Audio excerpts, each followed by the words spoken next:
오늘은 일단 지난주에 그린 인테리어란 뭔가 뭐 이런 거에 대해서 잠깐 이렇게 정리를 해가면서 넘어가는 걸로 하죠.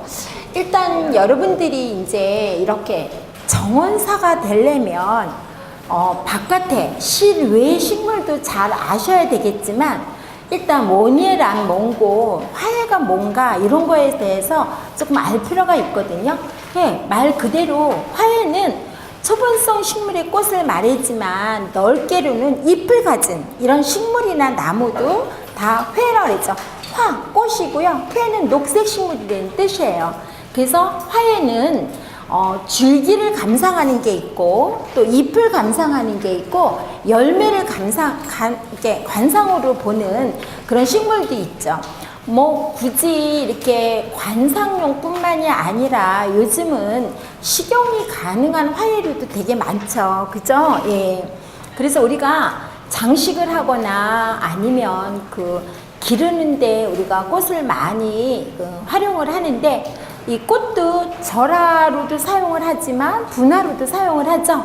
뭐 장미나 카네이션, 국화, 다알리아, 계절에 자, 다알리아는 구근 식물이죠? 네. 구근 식물인데 언제 심죠? 가을에 꽃을 보죠? 네. 가을에 꽃을 보는 식물은 봄에 심어요. 봄에 식재를 하고 그러면 봄에 피는 구근 식물이 뭐가 있죠? 뭐가 있을까? 그렇죠. 수서나 후리지아, 칸나 뭐 봄에 다 나오죠. 6월달 되면 나리도 나오고. 그럼 그건 언제 심어요? 가을에. 그죠? 가을에 심어서 봄에 꽃을 피고 봄에 심어서 가을에 꽃을 피는 거예요. 그래서 다알리아는 태안에 가면 이제 다알리아 축제를 지난번에 오픈을 했어요. 예, 10월 한 일주일쯤 됐을 거예요. 그러니까 다알리아 봄에는 백화 축제하고 가을에는 다알리아 축제하고 봄에 튤립, 여름에 백화, 가을에 다알리아 축제를 해요. 그래서 거기 관광객들이 굉장히 많이 와요. 그래서 꽃이 이제는 산업으로서 큰 역할을 차지하고 있다는 거 다시 한번 말씀드리고요. 그다음 초본식물 같은 거는 많죠. 염란, 드라사라, 아나나스, 호염란 같은 거. 근데 여러분들이 이렇게 보면 잘 몰라요. 이렇게 사진으로 보면 저 우리 집에도 있는데 그렇죠. 그죠? 예. 아레카야, 테이블 야자라 그러기도 하지만 아레카 야자라 그래도 하고 산스베리아가 옛날에 막 엄청났죠. 왜 그렇게 엄청났죠? 그죠? 지난주에 배웠죠, 우리. 그죠? 밤에 기공을 열어서 밤에 산소를 내뿜어 갖고 우리한테 좋은 식물이라 그래서 산스베리아가 엄청나게 팔렸죠. 예. 다육종류는 다 그래요. 이제 방송 한 번만 타면 굉장히 이 식물이 좀 괜찮게 돼요. 농가도. 요새 방송 탄 식물 있죠? 또 다육. 뭐죠? 와송. 그죠? 근데 그 와송이라 그래서 다 드시면 안 돼요. 토종 야송을 드셔야 돼요. 토종 와송. 그래서 와송이라는 건 기와에 이렇게 나는 식물이라 해서 와송인데 다육이거든요. 월동도 가능하고요. 그 다음에 근데 지난번에 방송에서 암 예방도 한다 뭐 막 이래가지고 지금 인기가 한참 좋아서 품절이에요. 구하기가 힘들어요. 그러니까 그냥 화초류에 있는 와송이 막 대체로 막 나오는데 실제 식용이 가능한 거는요 토종 와송이에요. 아셨죠? 오늘 선물로 하나씩 드릴 거예요. 좋죠? 그래서 이따가 오늘은 이제 단체 이런 거라 섭섭하실까봐 조그만 거 하나씩 손으로 들고 가실 수 있게끔 이렇게 목본 식물은 이제 나무, 은행나무, 이건 벚나무죠. 이렇게 이제 화훼 식물이 우리가 절화나 분화 화단묘, 종묘, 구근 이렇게 여러 가지로 이렇게 이용이 되고 있는데 또 요즘은 이렇게 실제 식물로 이용되는 것보다도 가공식품이나 가공으로서 할 수 있는 거를 많이 하죠. 그래서 허브 같은 거는 허브 티로 많이 개발이 되고 있고 또 아파나 그 다음에 프리저브드라는 거 아시죠? 반영구성, 솔리드 플라워라는 것도 있어요. 그렇게 약품 처리를 해서 오래 갈수, 변질이 안 되게 할 수 있게끔 하는 거, 이런 거를 전체적으로 가공하라 그랬죠. 가공. 화훼 가공식물. 요건 아파는 알죠? 프레스 플라워. 이렇게 옛날에 우리 식물 채집 했었잖아요. 그거예요. 그 원리. 그래서 눌러가지고. 근데 그렇게 하다 보면 이렇게 탈색이 되니까 안 이쁘니까 빠른 시간 안에 기계를 늘려서 그 다음에 탈색이 최대한 안 되게 수분을 빼내는 거죠. 그죠? 그래서 그 기계로 이렇게 프레스를 하는데 우리나라 워낙 꽃값이 싸서 그다지 고가로 성장을 못 하는데요. 그 미국 같은 데는요, 이 아파 제품이요 굉장히 고가로 팔려요. 제가 2003년도에 그 미시건 대학교에서 그 아트 페어라는 거를 본 적이 있는데 거기에 이 프레스 플라워 부스가 있었거든요. 우리나라가 훨씬 수준이 높은데도 불구하고 거기 갔더니 조그만 액자나 그 냉장고에다 붙이는 그런 아파 정도가요 굉장히 고가로 팔리더라고요. 그래서 조금 제가 부러웠어요. 우리는 언제나 이렇게 문화상품이 국민들로 하여금 이렇게 다 대중화돼서 고가로 팔릴 수 있는 시기가 오나 하고 부러웠었던 적이 있는데 아주 뭐 환장들하게 좋아하더라고요. 이 아파를. 우리는 손재주가 좋아서 이 아파를 이렇게 요즘같이 이렇게 그룹으로 만드는 이런 노인들이나 이렇게 취미 겸 동호인으로 마을에서 이렇게 해가지고 수출하고 이러는 걸로 한번 연구를 하셔도 굉장히 비전이 있는 아이템이 아닌가 하는 생각을 해봤어요. 자, 이건 염색한데요. 꽃에다 물을 들인 거예요. 꽃에다 물을 들일 때 어떻게 하죠? 그래서 아이들 과학 시간에 이건 실제로 많이 하는데 식용색소를 물을 이렇게 처음에 근데 되게 중요한 포인트가 뭐냐면요. 내가 이렇게 그 식물에다가 파란 장미는 안 나오니까 파란 장미를 만들어서 선물을 하고 싶다. 이러면 물을 올릴 때 식용색소를 넣는데요. 처음에 물을 올린 장미는 잘 안 돼요. 처음엔 조금 이렇게 말려가지고 왜 그 원리가 똑같잖아요. 그죠? 좀 말려놔야 얘가 물을 빨리 먹고 싶은 거죠. 본능적으로. 그래서 물이 올라가서 이렇게 색을 변하게 만드는 거지 처음에 물에 담궈져 있던 꽃을 갖다가 놓으면 색 실패해요. 아셨죠? 네. 이런 조그만 상식을 알고 계시면 여러분들이 응용도 되지만 급할 때 사용하실 수가 있죠. 그죠? 그래서 이런 거는 아이들 과학 시간에 실험을 하고 저희 원위치료 프로그램에서 이걸 많이 이렇게 활용을 해요. 처음에 포인트는 물에 담궜던 꽃은 안 된다는 거. 그것만 아시면 되고요. 그리고 색이 이렇게 예쁘게 되려면 무슨 색깔이죠? 흰색 꽃에다가 물을 들여야 되겠죠? 네, 그런 것만 아시면 되겠어요. 건조하는 여러분들이 곡물류 같은 거는 건조가 많이 되죠. 이렇게 수술이라든지 뭐 특히 추수감사절 때는 벼나 이런 뭐 보리 같은 거 이런 거 가지고도 장식을 많이 하죠. 예, 이럴 때 이제 드라이 시켜서 사용하는 거를 갖다가 드라이 플라워 또는 건조화라고 그랬기도 하죠.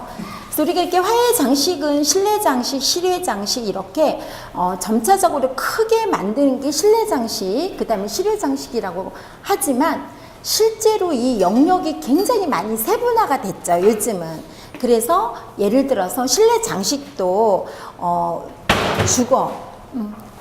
주거용이냐 상업용이냐 아니면 공공기관이냐 이런 거에 따라서 많이 또 세분화가 되고 그 다음에 실외 장식도 이런 정말 우리 집 앞에 정원이냐 공원이냐 아니면 큰 뭐가 있어요. 테마공원 같은 거가 요즘 많이 자리 잡고 있죠. 이렇게 실내 굉장히 장식이 많이 커지고 있고요.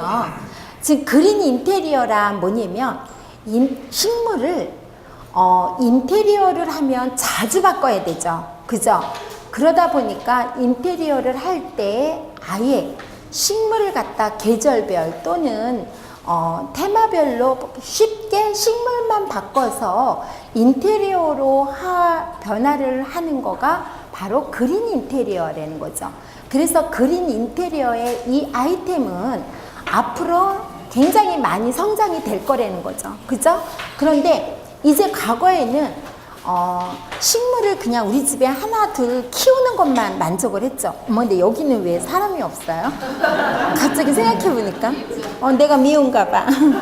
그래서 키우는 것만 급급했는데 이제는 좀 더 여유 있고, 지금 우리나라 사람들이 미적 감각이 뛰어나잖아요. 그래서 일단 이걸 예쁘게 아름답게 즐기는 쪽으로 바뀌었다는 거죠. 그죠? 그래서 이렇게 이제 우리가 그린 인테리어라는 거는 16세기부터 꾸준히 유럽에서 온실에 재배를 하면서 식물을 실내 장식, 데코레이션으로 많이 이용을 했었는데, 우리가 이제 그 시기가 온 거죠. 그죠? 그래서 같은 식물이라도 정말 미적 감각이 돼서 좀 더 사람들로 하여금 좀 많은 감동을 줄 수 있게끔 하는 이런 걸로 바뀌다 보니까 이제 그럼 그린 인테리어는 어떤 종류가 있을까 하는 게 궁금했죠.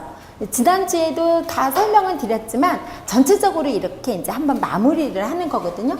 그래서 그린 어레인지먼트, 그거는 이렇게 질감이나 형태, 색, 두께가 다른 각각의 잎을 가지고 어레인지를 해서 식물의 독특한 그 잎과 그런 질감을 갖다 감상하는 이런 걸 그린 어레인지먼트라고 그랬는데요.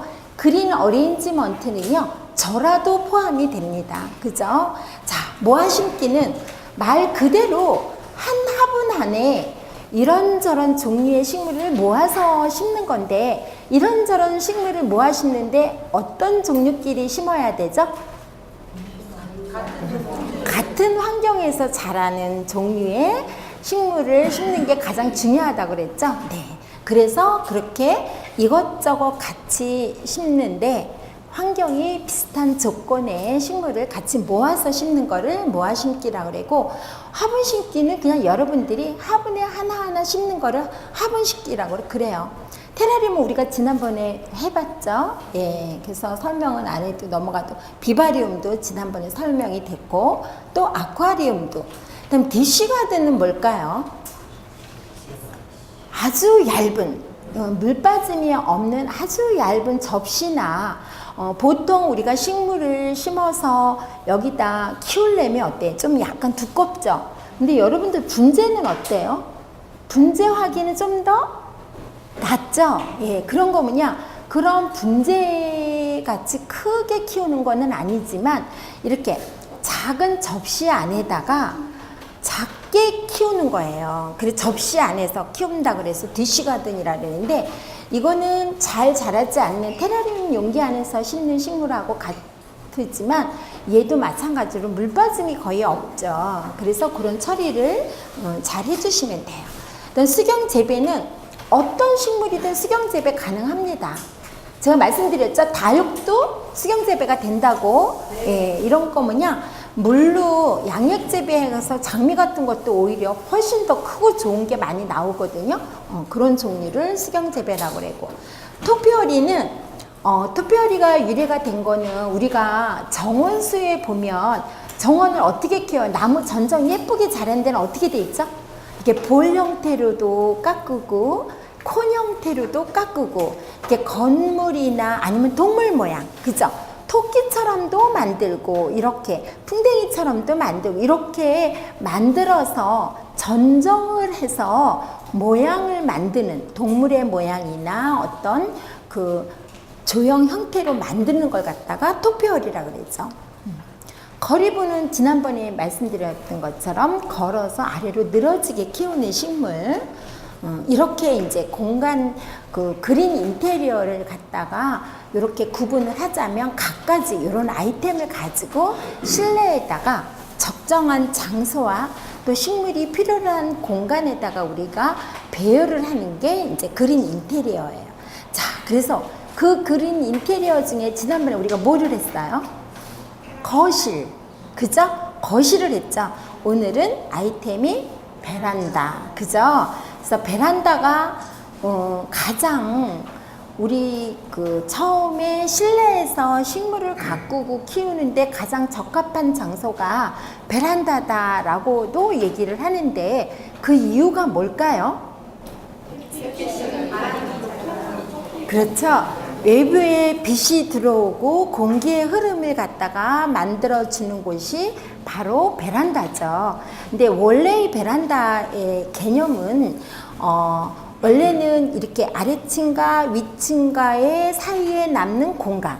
예를 들어서 단독주택을 지으면 2층에 3층에 보면 옥탑을 지으며 그 옥탑을 짓고 나면 그 남은 그 공간 이런 걸 베란다라고 그러고 우리나라에서 말하는 베란다는 약간의 테라스 개념이죠. 테라스 개념. 이제 그런 개념인데 대중적으로 그냥 베란다 우리가 통해서 얘기를 하는데 요즘은 확장형 베란다도 굉장히 많잖아요.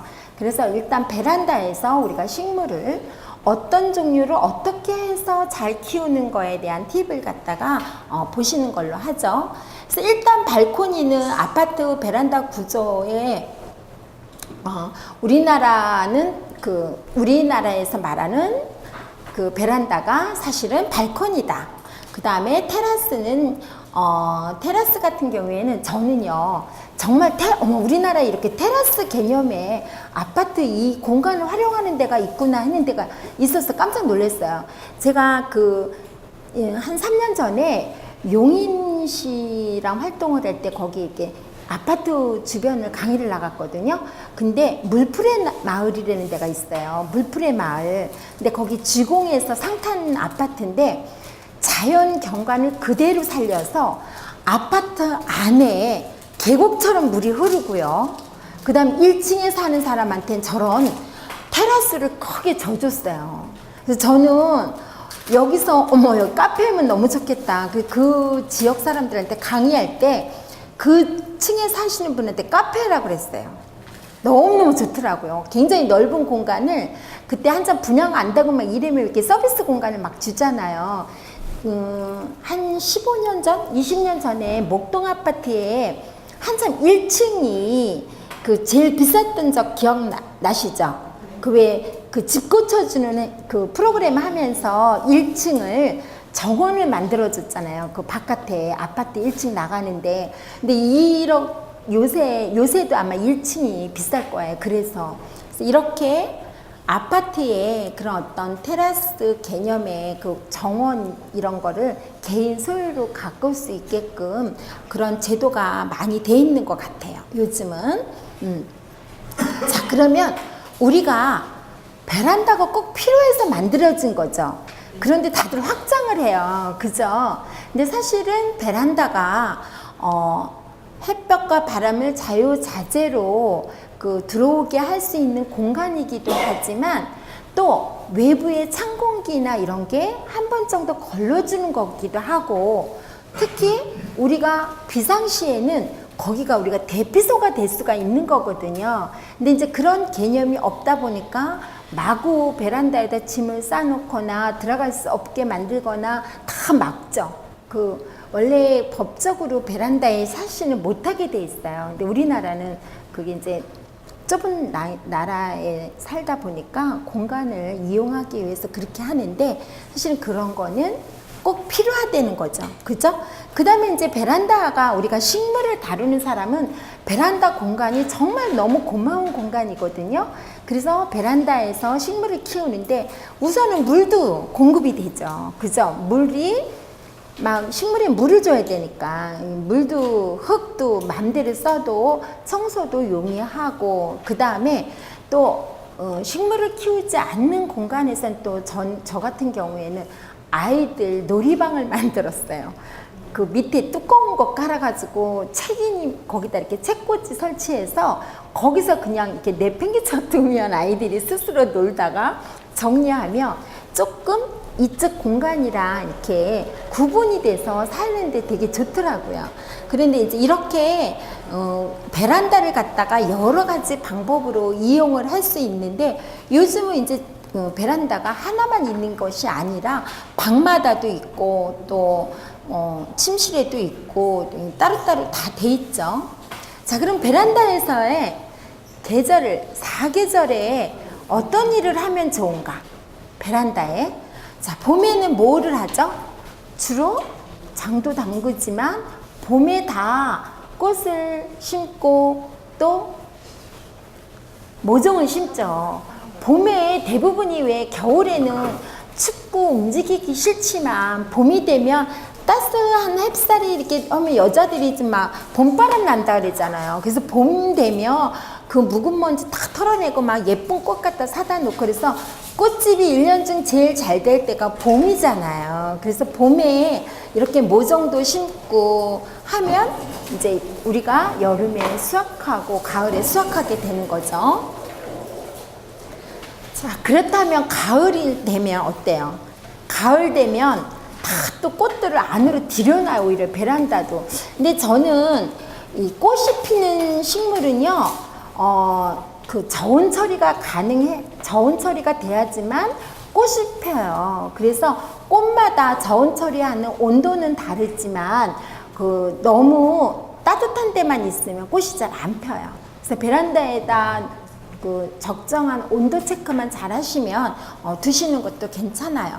그리고 저는 저기 베란다에다가 요즘은 전기 판넬을 따로 깔거든요. 그래서 코드를 껐다 켰다 해가지고 필요할 때마다 해서 베란다를 저는 주로 카페처럼 쓴다 그랬잖아요. 그래서 차를 마시거나 이럴 때 필요할 때마다 그 전기로 이용을 해서 하시면 굉장히 좋아요.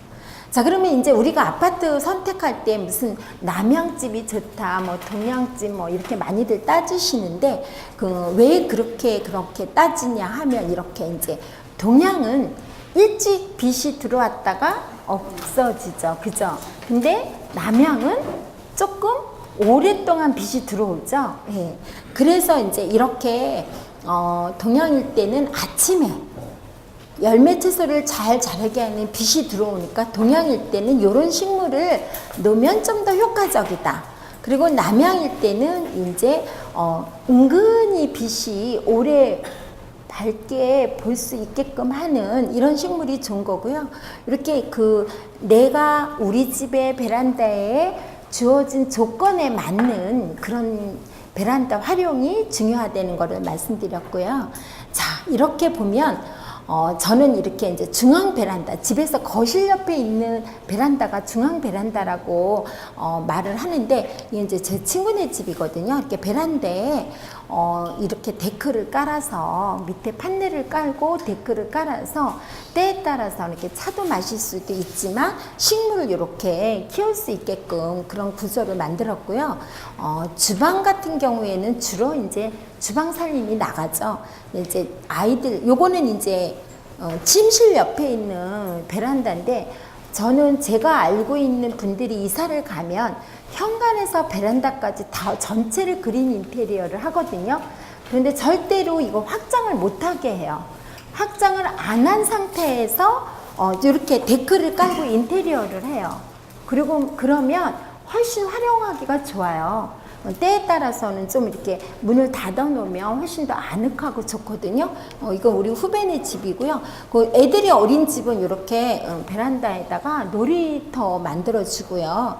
요거는 이제 저랑 같이 일했던 우리 PD네 집인데, 이렇게 남편이 뭐 이렇게 연구하는 직종이라 이렇게 이제 서재 옆에 이런 베란다를 갖다가 책방처럼 꾸며서 별거 아니에요. 얼마든지 하실 수가 있고요.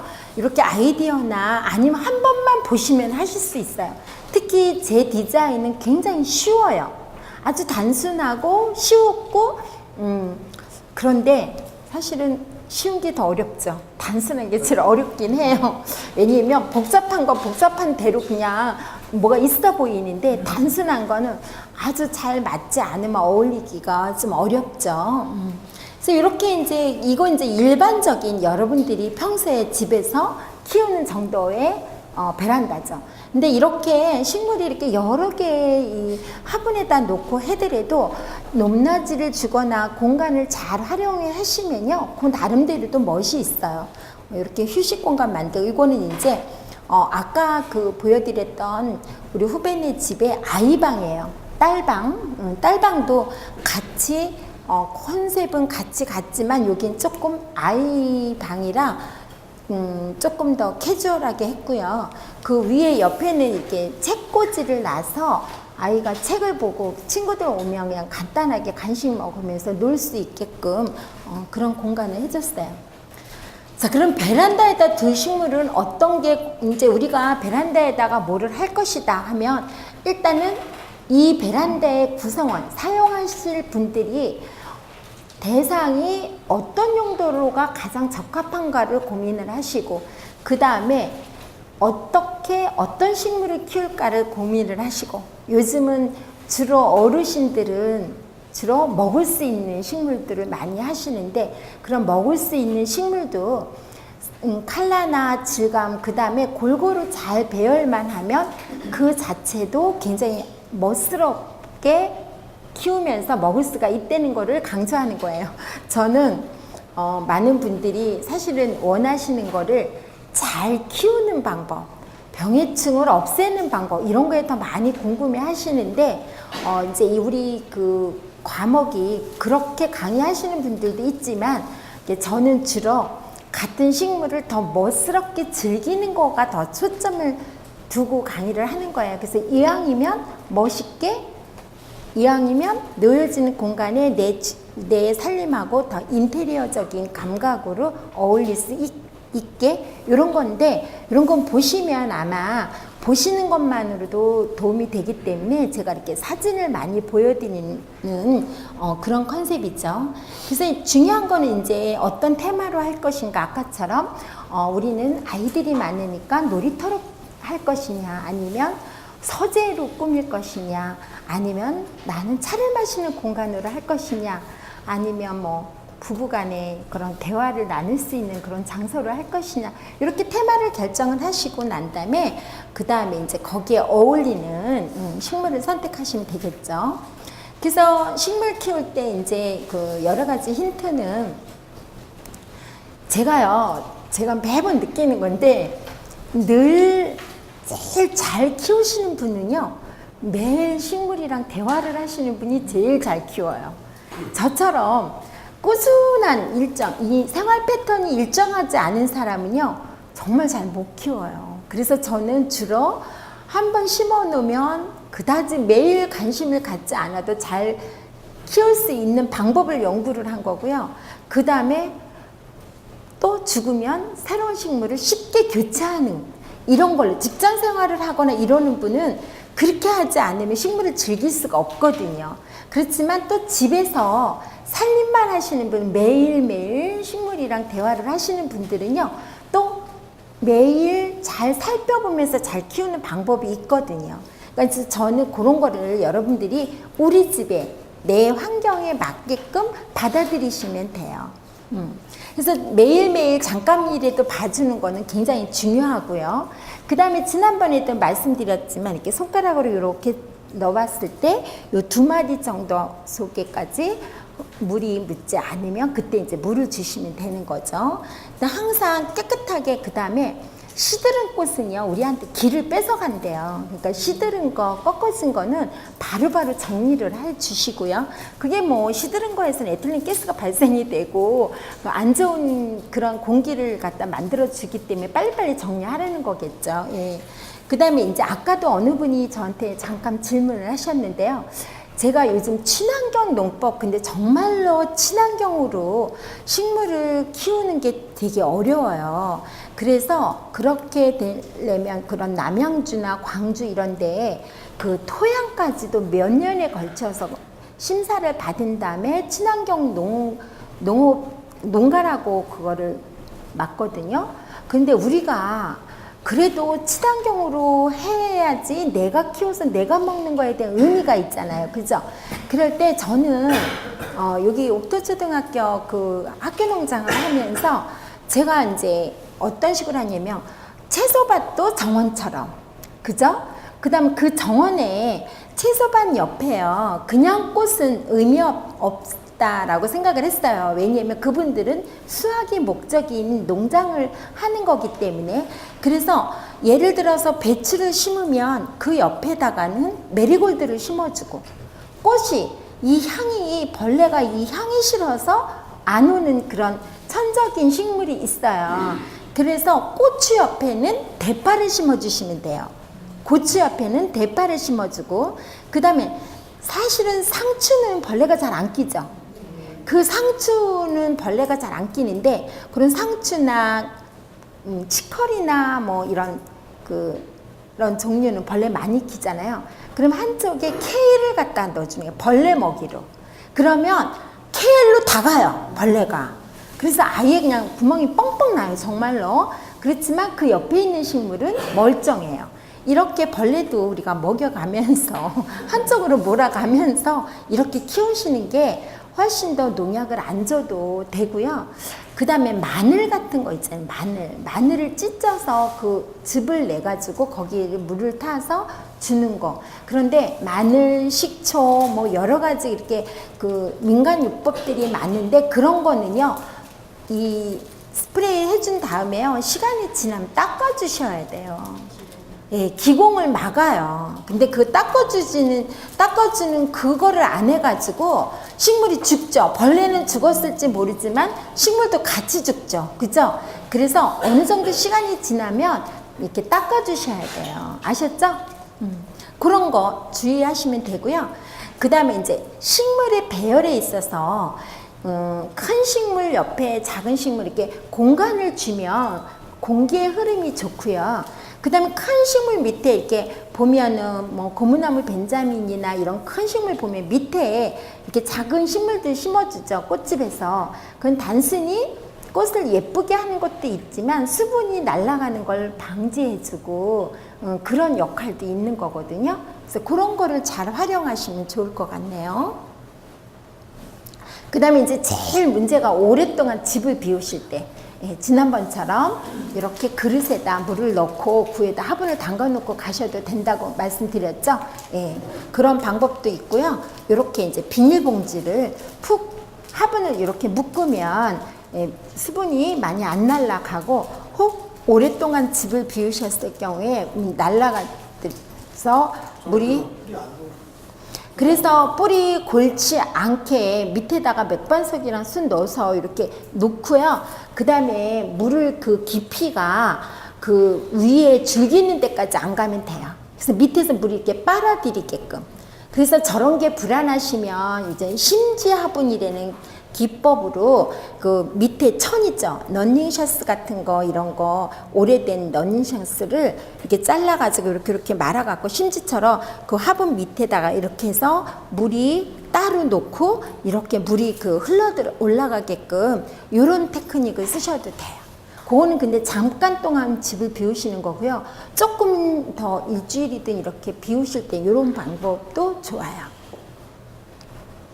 그 다음에 이제 토양을 직접 만드는 방법이 있어요. 그냥 일반적으로 그냥 다 같이 이렇게 두리뭉실 쓸 수 있는 배양토도 있지만, 우리가 다육에 좋은 거, 그 다음에 관엽에 좋은 거, 이렇게 어떤 식물은 특히 더 물을 좋아하는 식물은 보습성이 강한 걸 갖다 섞어준다든지 이런 식으로 그거를 조정을 하시는 게 가장 좋아요.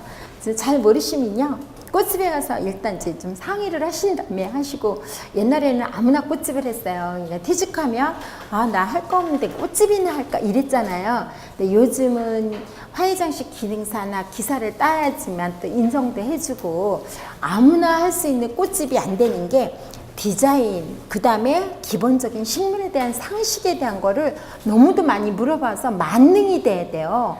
그래서 많은 이 식물에 대한 여러 가지를 공부를 많이 한 사람이래야 그 집은 조금 운영이 되더라고요. 그래서 요새는 아무나 하는 게 꽃집이 아니랍니다. 그래서 이렇게 이제 베란다를, 요거는요 뭐냐면, 베란다에 보면 뭐 있어요? 에어컨 실외기가 주로 있죠?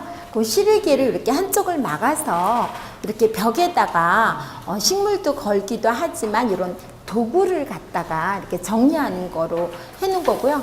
이런 거 같은 경우는 티테이블을 놨지만 티테이블을 갖다 이렇게 차를 마시는 용도가 나중에 손님들 오거나 그러고 싶으면 내려놓으면 되니까 그 위에 다이로 쓴 거예요. 다이로. 요거는 이제 테이블을 못 쓰는 테이블을 놓고 이렇게 테이블보 덮은 다음에 요거 다 페트병이에요. 페트병 하나하나에다가 채소나 이런 식물을 키워서 활용하는 거. 근데 요즘은 수직정원 그러는 거 아시죠? 수직 정원이 딴 거 아니에요. 얘도 수직 정원이에요. 뭐냐면 이렇게 펼쳐놓으면 얼마 못 놓잖아요. 그래서 위로 올라가는 거. 그래서 이런 게 식물 공장, 수직 정원에서 요즘 식물 공장이라는 말도 쓰죠. 그래서 식물 공장을 우리나라는 특히 이렇게 면적이 좁기 때문에 면적을 넓게 농사를 짓기 위해서 이제 식물 공장, 도시에서도 농사를 짓는 개념이죠. 그래서 이렇게 버섯 농가 뭐 이런 데는 이렇게 수직으로 식물 공장에서 많이 하는 거가 바로 이런 개념이 시초가 된 거예요. 자, 이거는 이제 저희가 이렇게 플랜트 베란다를 갖다가 컨셉별로 홍보 나간 그 전시인데요. 이렇게 야생화, 수생식물, 뭐 관엽, 요걸 갖다가 해서 사람들로 하여금 이렇게 많이 베란다에 이렇게 갖고 와서 보라고 나간 거고요. 이거는 이제 그 플랜트 박스를 이렇게 정원에서도 이용하는 건데 똑같이 단순하게 하는 것보다 이렇게 크기나 그다음 높낮이를 조금 변화를 줘서 뭔가 이렇게 미적으로 조금 더 된 거. 이건 우리 제자예요. 상 탔어요. 요건 한쪽에는 이렇게 벽, 담장. 옛날에 어렸을 때 우리 집 꽃밭의 개념에 요거를 이제 표현한 거고요. 요것도 마찬가지로 요거는 베란다에서 이거 산마늘이거든요. 산마늘, 마늘 뭐 이렇게 우리가 먹을 수 있는 식물로 한 거예요. 요거는 수생식물이고요. 무궁화 축제 때. 그래서 이렇게 티테이블, 요거 오늘 만들 거예요. 만드는 거 보시고요. 이따가. 자, 요것도 그냥 컵에다. 요거는요. 요거 뭔지 아시죠? 죽부인.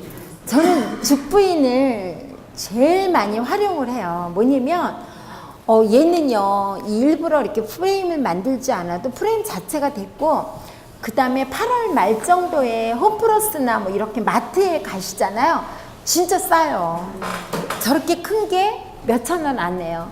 저는 저기에다가 숯 있죠, 숯을 담아서 매달아 놓으면요 공기 정화도 좋고요. 그래서 저는 이렇게 좀 약간 우리 교실이 내 창고가 지하에다가 저렇게 담아갖고 그냥 툭툭툭툭 던져놔요. 그럼 너무 좋아요. 네. 근데 이거는 지금 쑤셔요. 지금 친구가 이사 간 집에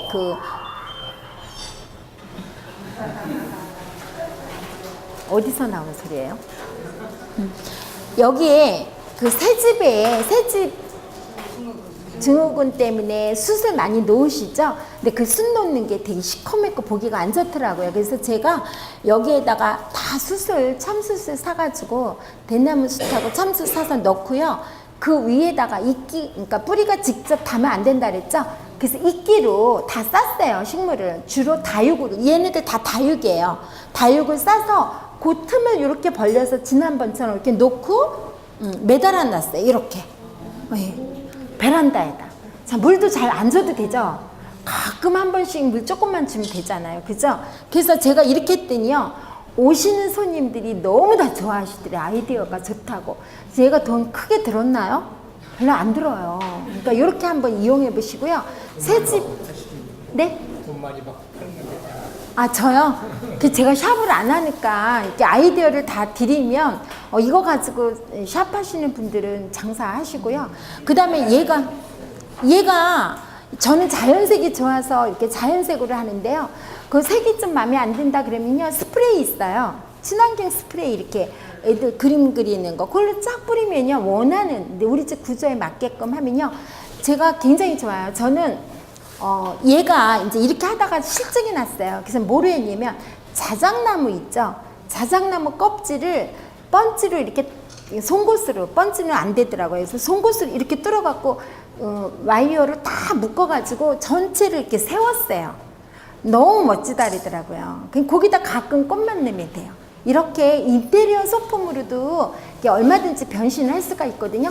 그러니까 여러분들이 그동안에 옛날 거 우리나라 전통적인 그런 어떤 오브제를 갖다가 이렇게 활용을 하시면 돼요. 활용을 하셔갖고 우리 집 정서에 맞게, 아니면 현대적으로 재구성을 하시면 되는 거죠. 이것도 지난번에 보여드렸죠. 수세 갖다 스티로폼에다 붙인 거. 이렇게 그룹으로 이렇게 다육끼리 이렇게 놔주면 관리하시기가 훨씬 좋아요. 요거는 이제 28평 베란다예요. 근데 이제 식물만 놓으면 이렇게 어떤 그 스토리도 구성이 안 되고 재미없으니까 저는 이렇게 소품을 조금 같이 이용을 해줘요. 그래서 이런 소품을 이용해서 같이 이렇게 놓으면, 자, 보세요. 재밌죠? 예. 이것도 이게 이 와이어가 어떤 거냐면, 이게 그 철물점에 가면 이렇게 모래만 걸르는 거 있죠? 그런 와이어에다 구운 철사를 이렇게 같이 엮어가지고 위에다가 이렇게 걸친 거예요. 식물을. 그래서 행인 디자인으로 연출을 한 거거든요. 얼마든지 여러분들이 하실 수가 있어요. 저는 옛날 우리나라 이렇게 지풀공예라 그러죠. 지풀공예 보면 소 이렇게 여기 씌운 거 같은 거, 네, 망들에 이런 거가 되게 멋스럽더라고요. 이 식물의 컨테이너를 사용하기에 아주 좋은 게 너무 많아요. 우리 전통적인 오브제가. 그래서 여러분들이 이렇게 대회나 특히 그런 거 하실 때 이것저것 현대적인 거, 옛날 거 마구마구 좋은 거라는 거는 다 갖다 넣지 마시고요. 일단 컨셉을 정해서 나는 조금 약간 옛날에 우리 것을 갖다 강조하고 싶다 그러면 항아리 뚜껑, 그 다음에 그런 지풀공예 이런 거를 갖다가 연결을 해서 테마를 만들어서 하시면요. 특히 또 제가 벽에다 거는 거나 이런 거 좋은 거는요. 여러분들 시루떡 찔 때 밑에 까는 거 아세요? 네.